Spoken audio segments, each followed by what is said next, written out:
You don't have a phone addiction. You have a 50,000-year-old survival system that was never designed for the world you're living in. And the companies that built your apps, they didn't create this weakness. They just found it. It was already there. Imagine you are not you. Not yet. You are something older. A human, yes, but stripped of everything modern. No city. No electricity. No language complex enough to write down, just a body, a tribe, and an environment that is constantly, silently trying to kill you. In that world, information is survival. Every rustle in the grass is a potential predator. Every change in the sky means weather that could end your life. Every shift in someone else's facial expression tells you whether you are safe or whether you are about to be cut from the group. And being cut from the group, that is death. Not metaphorical death. Actual, biological, guaranteed death. No lone human survives the savannah. None. So your brain evolved to be a relentless information-seeking machine. Not because knowledge is beautiful, because ignorance kills. The ancestors who got comfortable, who stopped scanning, who thought I've checked enough, all relax now. They didn't pass their genes forward. The ones who survived were the ones who could not stop looking, could not stop listening, could not tolerate the feeling that something might be happening that they didn't know about. That feeling has a name now. Neuroscientists call it the orienting response. It's automatic. It's involuntary, and it is ancient beyond comprehension. Here's the mechanism. Deep inside your brain sits a structure called the nucleus accumbens, your brain's reward hub, and it runs on dopamine. But here's where most people get this wrong.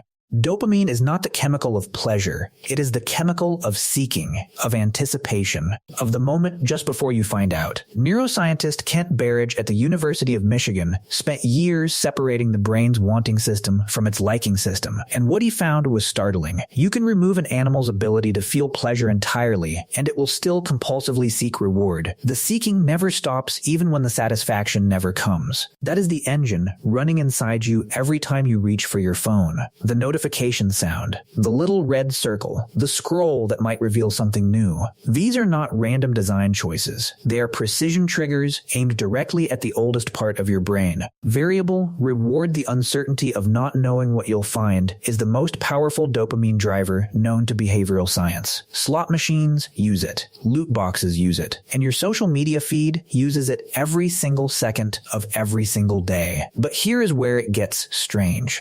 The thing your brain is actually looking for has nothing to do with memes or news or messages from people you barely know. What it is scanning for, what it has always been scanning for, is social information. Status, belonging, threat, approval, the same data your ancestors needed to survive inside a tribe of 150 people. Robin Dunbar, the British anthropologist and psychologist, proposed that the human brain evolved to manage relationships with roughly 150 individuals the size of the average hunter-gatherer band. That's your cognitive limit. That's the social world your brain was built for. But now you are connected to thousands, tens of thousands, and your ancient social radar is pinging constantly, trying to process a volume of human signal it was never designed to handle. Every like is a tribal approval signal. Every ignored message is a rejection ping. Every viral post from someone else triggers the same status comparison circuitry that once helped you figure out your rank in the tribe. You are not being shallow. You are being ancient. And the cruelest part, the system is not satisfied. It cannot be satisfied. Because in the original environment, there was always more to check. The savannah never went quiet for long. So your brain never evolved an off switch for this. There is no point at which the seeking system looks around and says, enough. We know everything we need to know. We are safe. It just keeps going. Imagine you are sitting in a quiet room. No notifications. Nothing happening. And yet something in you feels restless, uneasy, like you're missing something, like the world is moving without you, and you are falling behind in some race you can't name. That feeling is not a personality flaw. That is a 50,000-year-old alarm system firing in a world that gave it too much fuel and no natural predators to actually resolve it. Now think about the last time you checked your phone for no reason. Not because someone messaged you, not because you needed anything. You just picked it up, unlocked it, looked at nothing in particular, and then put it down, vaguely unsatisfied. That is the orienting response, completing its loop without finding what it was sent to find. Your brain dispatched a scout. The scout came back empty, so it sends another one, and another. The average person checks their phone 96 times a day. That's once every 10 minutes during waking hours.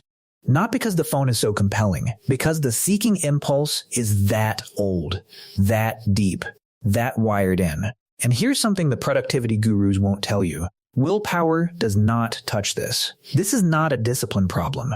When researchers at UC Santa Barbara tracked mind-wandering and phone-checking behavior, they found that people reached for their phones most often not when they were bored, but when they were emotionally uncertain, when something was unresolved, when there was a gap between what they knew and what they felt they needed to know. Your phone is not entertainment. For your brain, it is reconnaissance. Imagine your ancient ancestor crouched at the edge of camp, watching the tree line, not because they saw something, because they hadn't seen anything for a while, and the absence of information felt more dangerous than the presence of a threat. That person is still alive inside you, still watching, still waiting. The apps know this. The engineers know this. The entire attention economy is built on the knowledge that your seeking system has no natural ceiling. They didn't build the addiction. They just built a machine that fits perfectly into the hole your evolution left open. So what does that make you? Weak? Undisciplined? No. It makes you exactly what you were designed to be: a supremely alert, socially tuned, information-hungry creature operating software that was written for a world that no longer exists. Your brain is not broken. It's just running the wrong program for the era you're in. You were built for a world where checking constantly kept you alive, where missing a signal could mean missing a predator, where knowing what everyone in your tribe was doing was the difference between belonging and exile, between life and death. That world is gone, but the code is still running. Every time you feel that pull, that quiet, irrational urge to check, to scroll, to see if something happened that is your ancient self still on watch, still scanning the tree line, still refusing to let the tribe walk into danger uninformed. They kept you alive for millennia. They just weren't ready for the notification icon.